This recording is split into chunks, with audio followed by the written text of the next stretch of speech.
Atin Kyungishan Dojian.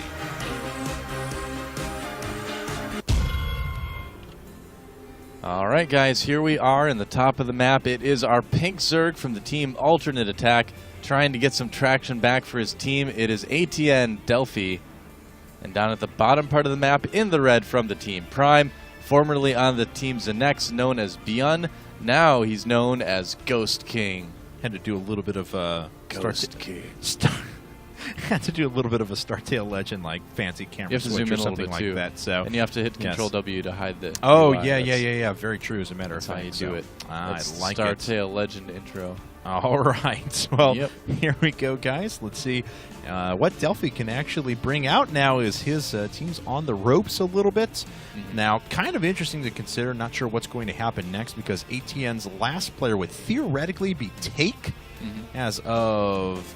So I don't know how that's going to pan out, but we'll find out. As Ghost King, he's got a little bit of work ahead of him right now, but Delphi, man, I would not want to be in his position. So, okay, so let's see. I haven't looked at aTn's complete roster. They have more people besides. No, they don't. Actually, they don't. They have their 4 main guys that they send out on a regular basis, which. BT Dubs racks in the middle of the map. Looks like a second one here in just a second on 11 as well. Interesting. They have, Zaka, Dark Force, Cloud, and Delphi, and then Take, well, I mean, I guess he's theoretically listed on their roster, but obviously there for different purposes. Is this a different take? Is this a take that does like Home Story Cup and all? I believe so. Is it the same take? Yeah. Oh, wow, really? Okay, so... All right. Maybe I just am not paying attention to the scene as much as I should be. I didn't know he was a player. Well, it always pops up. Well, again, it's like he's on the roster. Well, like I don't know.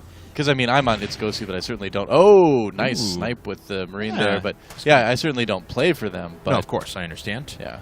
And actually, that SCV is going to need to come back or something along those lines and finish up this barracks here in a bit. So otherwise, just one Marine at a time. It's a lot easier for Delphi to deal with. Yeah, I would say so. So we'll see if Byun decides to cancel it. He does go ahead and cancel it. Okay. He's going to put on just some light pressure anyway.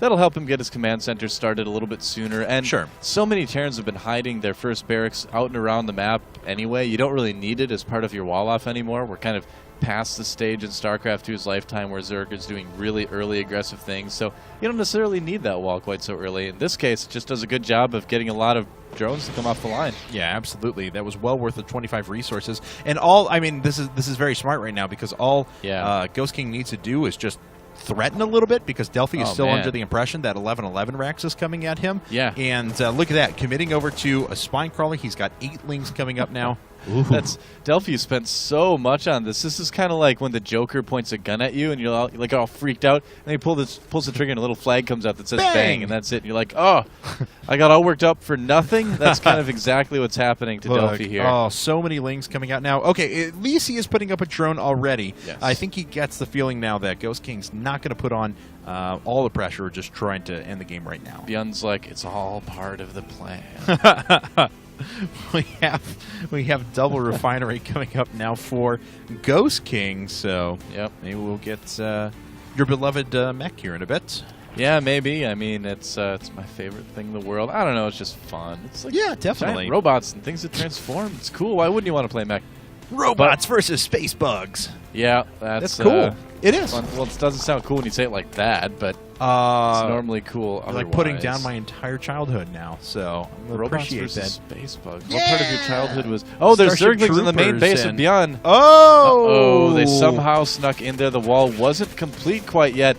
Might be able to focus down a couple SCVs. We'll have to see. Byun does have some Marines there to handle things. He's done a nice job, though, of keeping everything alive. That's the first SCV that's actually fallen right now. Is this another one? No!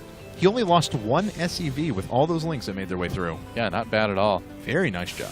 Yeah, I'm actually surprised he didn't try to wall that off a little bit earlier. I mean, normally you would, but he's kind of waiting a little bit of extra time to make that 3rd supply depot. Right. He's trying to squeeze out a little bit more before he has to. And I suppose, when you go for that early command center, you don't need the 3rd supply depot quite as early because of the supply from the command center. Sure. But, a lot of Terrans would at least put something there anyway. Yeah, definitely.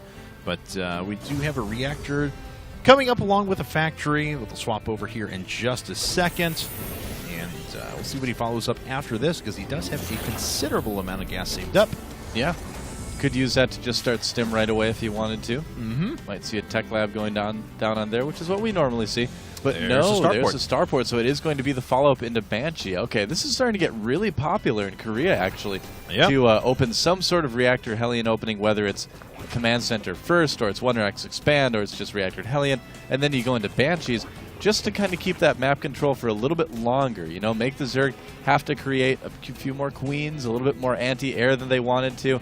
And from that, then you can go into usually mech, actually, from it. Sometimes marine tank. You can still do that just as easily, but in the games I've seen, it's more often mech than not mech. So, and Delphi actually going for Roach and Baneling Nest, as a matter of fact. So could be some sort of early push that he wants to do, or he could just want to stay extra safe. But that's a lot of roaches being made. I've got a feeling he's going to want to get aggressive with this. Yes, he is. Wow, and Cloak Banshees for Ghost King. He's really going all out with this. Big investment, especially because of how much economy he actually denied at the beginning of the game, just with the threat of the 11-11 racks. He has fallen quite far back in supply. Of course, his tech is great. I mean, he was already sitting on factory. He's already got Cloaked Banshees on the way, so he'll have quite powerful units for the units that he does have on the field. But well, investing it's going to be a lot of stuff. Investing in something like Cloak, too, is nice sometimes, because even though you're spending that amount, the Zerg is going to either have to get a lair or either going to have to spend the money on an Evo Chamber and Spore Crawlers, which is a little bit less common in ZVT. So you can sometimes catch Zerg unawares at this stage in the game, especially if they go for that really fast third hatchery early on. Well, let's see. There's a lot of roaches making their way up now. Speedling's following behind this as well. There's enough gas for like 4 banelings at the moment, but it'll get some more here in just a bit. So much damage from those Hellions. A lot of Zerglings being roasted, but the roaches aren't going to have any of that. They are made with Pyrex shells. They're going to be just fine, but the Banshee is going to be able to cause some damage. And a bunch of SCVs already preemptively pulled off the line, now healing up that bunker. The Banshee is just going to town, picking off a bunch of Zerglings at the moment.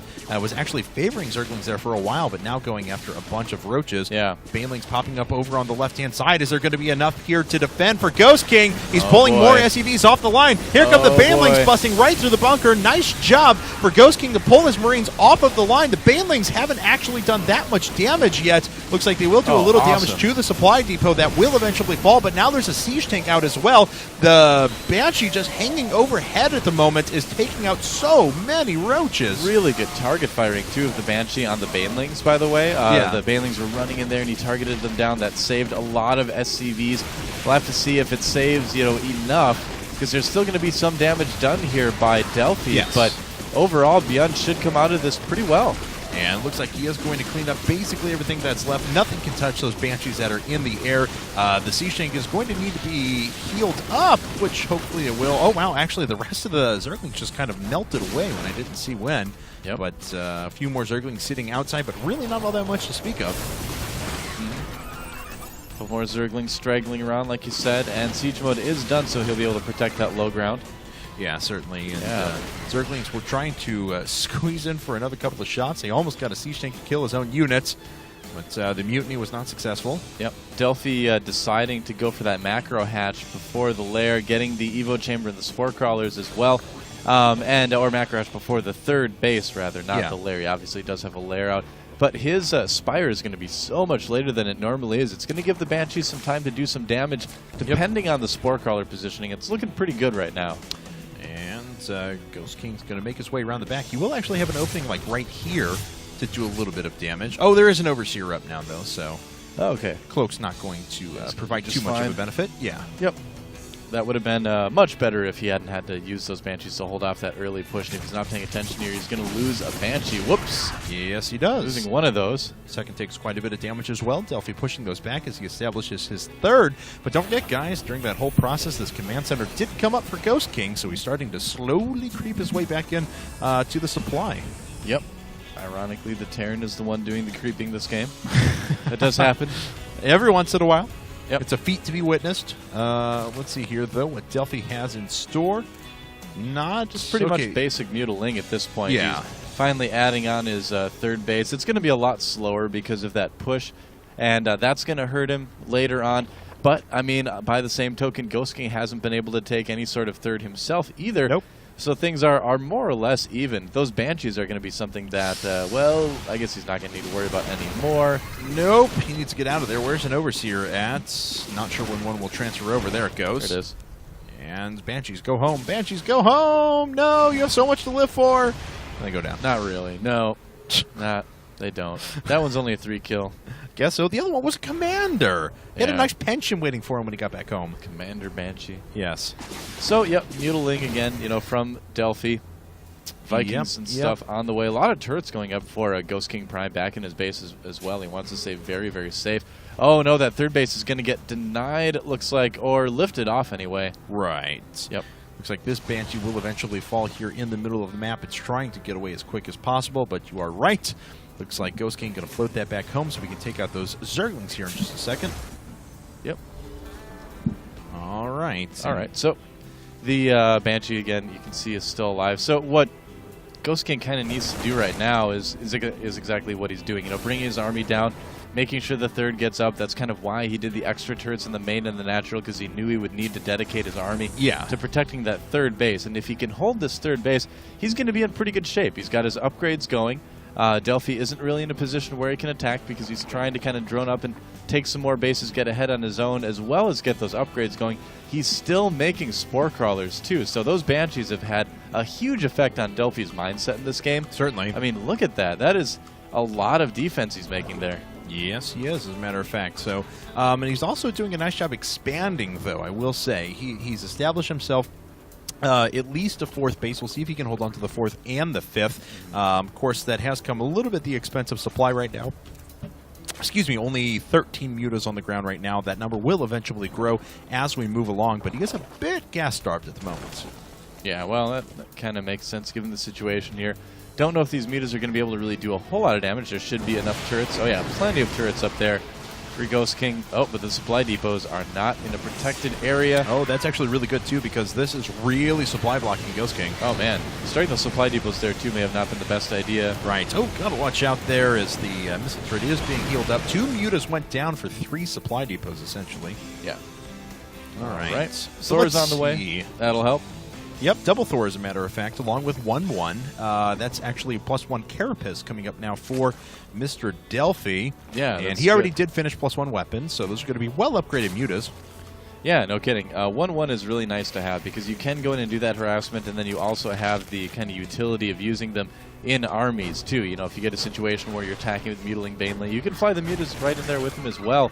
It'll be interesting to see if he goes for +2 Carapace or +2 Flyer attacks next for his mutas as well. That'll kind of give us a big clue as to how he thinks he's going to be using his mutalisks in this game. He's getting that infestation pit right now. I've got a feeling we're going to see a pretty quick hive here. A lot of Zergs have been wanting to get the hive sooner rather than later to get that adrenal glands upgrade for their Zerglings. Yeah, once again, still a little bit gas-starved, but it looks like he is now mining off of 8 and hopefully 9 in a second. Yeah, it's going to be 9 gases here, so he'll be fine in that regard. But I definitely agree with you. I would expect to see Hive here in just a bit. He does have +2 melee on the way as well, and could make for a nice Broodlord switch here in a bit. Now, GhostKing is going to need to find some way to put pressure on his opponent, because right now, as we can see, Delphi's kind of expanding and upgrading at will. And GhostKing hasn't really done any sort of drops, any sort of harassment. He hasn't sent a little group of Marines to each base. I don't even know if he knows about some of those bases that are out there yet. I think he does. Yeah, he doesn't know about 3 of the Zerg bases that are out there right now. And looks like he's a little more worried about. He's got the special edition Thors too. Awesome. Oh, nice! The Prime generic account has special edition Thors. I like that. Oh, I love it. That's why I love making Thors on my main account, because I've got the special edition. Well, Thors. la-di-da! Aren't look you so special? Cool, Aren't those you Thors. special? They are cool. Look at but them. Look, they have wings. No, or I something have like jealousy because I don't have special editions. That is awesome. Ugh. Anyway. Now that I'm depressed. Vikings flying overhead. Let's see if they have any kills between them. Nope, no Overlords were sitting there. Mutas will deal with them momentarily. Oh, but we have a big pack of Marines coming in as well. GhostKing's got to watch out. He's in this tiny little choke point. He did just kill a ton of mutas. Picks up with a few units, but the Banelings are starting to rush in. Look at that target firing on the mutas as well. Yeah. That actually may have been worth it. He killed about half of those mutalisks And he did lose a good amount of Marines, but Marines are cheap, man. They're only 50 minerals apiece. You can replace them, no problem. But Mutalisks, that's a bit tougher. That's a bit more resources. Let's see here. He's making 2 tanks, 11 Marines at a time. He's got a bunch of upgrades on the way as well. Even concussive shell for, you know, if any sort of an eventual switch for Ultralisks, exactly. Possibly. So, and 2 more command centers coming up. So we have a nice long macro game on our hands after all is said and done. He's got to watch out. He's got to unclump those banelings. Oh my God, they're dying so quickly. Oh man, that was just a slaughter. Some more coming in from the other side. That worked okay, but you know, it's, you know, you got to wonder just how much more effective that attack would have been if he wouldn't have lost all those units going after that Marine Club with the Mutalisks and the Zerglings. Not the best engagement there for Delphi previously. It was kind of one of those things where he thought it was a big opportunity, but it was just so many Marines, kind of a foolish time to engage, and because of that, wasn't able to really do anything about that 4th base of Ghost King. And let's see here, Delphi transferring some drones down to the bottom right, just as a giant army shows up to say hello, how do you do? Yep. And, hello, how do you do? Ghost King making its way through. Cordial greetings aside, he's going to take out this base here in just a second. Banelings rolling through. Down to the 3rd, though. A lot of workers have gone down. And Ghost King's down to just 45 workers, but of course he is still on 3 base. But looks like there's a counterattack going in there as well. The planetary fortress looks like it's going to stay up, but oh, it's getting so close. Yeah, I guess he did actually kill all the SCVs. Lost a lot to do it, but he did kill the base. And yeah, Delphi kind of showing some signs of life here in this game. GhostKing.Prime's rolling around with a pretty strong army here. Yeah, but both of these players are trading some pretty heavy blows, and I got to say, when you look at the upgrades, they're looking a little bit better for our Zerg player right now. They are, but, you know, our Zerg player did take the much larger overall supply hit. The Banelings are rolling through now. Nice pickup by Ghost King, though, and he allows the siege tanks to clear up the rest. A very nice piece of micro. Yep, definitely a bigger supply lead right now for GhostKing.Prime. Yeah, and it looks like he's going to bust his way through this 4th here in the pocket as well. Not much that can stop it. Spine Crawlers looking on in disgust. Yeah, well, it's a good thing that he got concussive shells, because there are Ultralisks coming out. That's true. For Delphi, and I don't know. I mean, it's an interesting choice by Delphi to go for Ultralisks. With just the huge Marine account that GhostKing.Prime has right now. Right. I would think that Broodlords would actually be a little bit better. Yeah, he did see some Vikings, but you know, if you can kind of keep it hidden from your opponent that you're making some of those, I mean, I know it's hard, but Ultralisks in this situation I don't think are going to accomplish a whole lot for our Zerg player. We'll have to see what happens, but you know, things aren't looking too good. No, Ghost King lost a lot of workers there. The Banelings did some pretty good damage. You can see 56 workers have been killed by Delphi at the moment. But the problem was that, yes, he took out 1 planetary fortress, but there were more command centers finished. And truthfully, Ghost King was able to replace those almost immediately. So he has not really suffered in his economy because he saved up a bunch of energy to drop down a bunch of mules. And look at that. Just look at the economy differences between our 2 players. Yeah, quite a big difference, actually. There's not a lot of mining at all going on the Zerg side, and 3-3 bio weapons are kind of going up there for GhostKing.Prime. Oh no, run Special Edition Thors. One of them died. One of them got blowed up. Yes, you are correct. And not too much here for Delphi, and these Marines should be able to run through this fort pretty quickly. They're just going to go straight after the hatchery. Now that's what I kind of expected to happen. Nothing's going to save this. Delphi, kind of on his last legs now, needs another hatchery stat. Well, this is kind of what GhostKing.Prime needed to start doing, too, is some harassment. Oh, I can't believe he didn't get that. He's got to drop some Marines out. Yeah. Try to get that hatchery down. One hit point! One hit point! Oh, you've got to be kidding me. Oh, okay. Oh, yeah, there's a big force. All right, yeah. I was going to say. Yeah, that makes more sense now. Run, Ultralisks. You're not Special Edition, but you're still special. You're dead. Special in more ways than one. All right. Yeah. Well, Delphi +3 vehicle not doing any mining for GhostKing.Prime as well. That is true. Nice. GG for aTn.Delphi. Lost too much. Yep. And that is it. So GhostKing.Prime winning another game. Yep. And that puts Prime up 4-1. It sure does. Yeah, it's starting to look a little bit dire for alternate attack. We might actually have 2 Korean teams in the finals of our second Team Arena Challenge #2, qualifier #2. Yep, and it's gotten a little more dire for alternate than we think it has. Oh, really? I've been told that Take will not come into the last game. Oh. And that it is going to be a forfeit on the last one. Oh, so that was the last game? So that's it. Oh. Congratulations to Prime! All right. Hooray! Good job, Prime. Yay! Good job. Well, I mean, what Yeah. can you do if your team only has 4 people? Basically. I guess that is that. Not going to get Yes, to see it is. Take play today. So Unfortunately, he runs a great tournament, though. Yeah. If it is the same take that we're thinking of. Yeah, I hope it. I hope it is. I'm not actually 100% sure on that, but I believe so. Yeah, if not, he should have played. Well, guys, that's it. Actually, Wow, little all right. unexpected end. Apologize for that, but we honestly, congratulations to Prime Well, how for about- advancing into Team Arena Challenge 2.